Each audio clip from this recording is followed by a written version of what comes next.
Hey everybody, this is Mandy from Chapel Forge. So today we're going to be moving our goats who are currently living up here in a small paddock that we put them in like a week ago. We're going to bring them down here into the woods and kind of let them eat through this brush.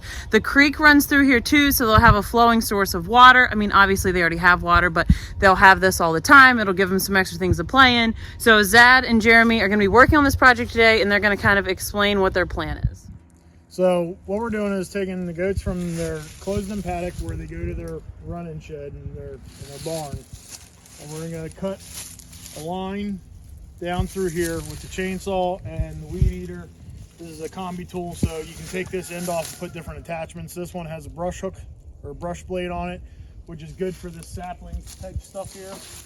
So we're going to cut a path in so that we can take our Premier One electric fencing and we'll run it straight down in to the creek bed, and we'll run it down through the creek bed and then pop up on the other side of this greenbrier stuff. And that way we can let the goats come down here and forage all this green stuff that's still growing in the wintertime that's still green. And they can forage and eat that, which helps us with our hay costs and helps get rid of a lot of this invasive species and growth and clear it out. And it's a lot easier than having to get in there and do it yourself with a bunch of thorns and thistles. So we'll cut a path in here, probably about 3 foot wide-ish, so that there's enough room on either side of the fencing that it doesn't want to ground out. And we'll go down, go through the creek bed and pop back up. Nice thing about with having the creek bed is there's a constant flow of water, so it's clean water for them to drink from. And if we have any storms or inclement weather, we can just grab them, bring them back up here and let them be in the paddock area where they have their structure to be covered.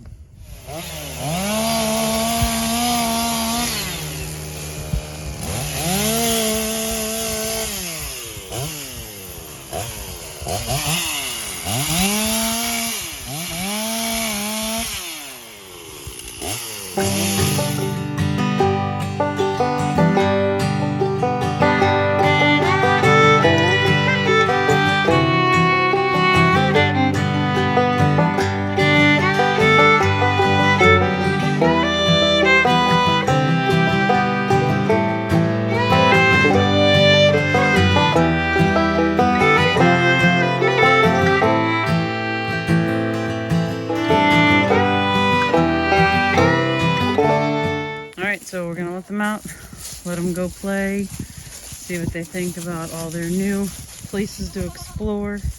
So the boys got all of this cut in with the chainsaw and the combi tool. It goes all the way down into the creek, so they'll be able to get a drink down there.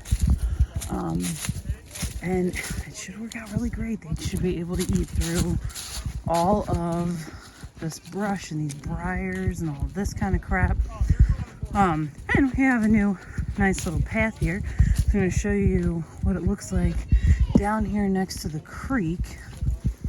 So we ran this down here. They'll be able to get a drink through here. This water doesn't move quick, but quick enough. And as you can see, they have all kinds of briars and junk to eat through. So this will be awesome because we haven't really been able to use this at all because, you know, it's just a bunch of prickly stuff. They're already starting to eat on some of this stuff, which is so great. We should be able to save them a little bit of hay with this. And I mean, it's all just good for them. Just a variety of forage.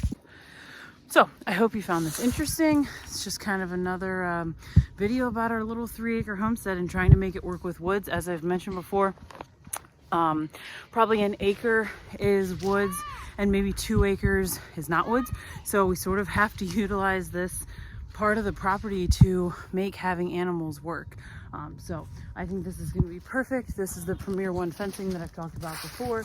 And man, having the tractor and the 4-wheeler, chainsaw, the combi tool, like all these things we've kind of gathered up along the way, we wouldn't have been able to get this project done without it. So if you have any questions, let me know.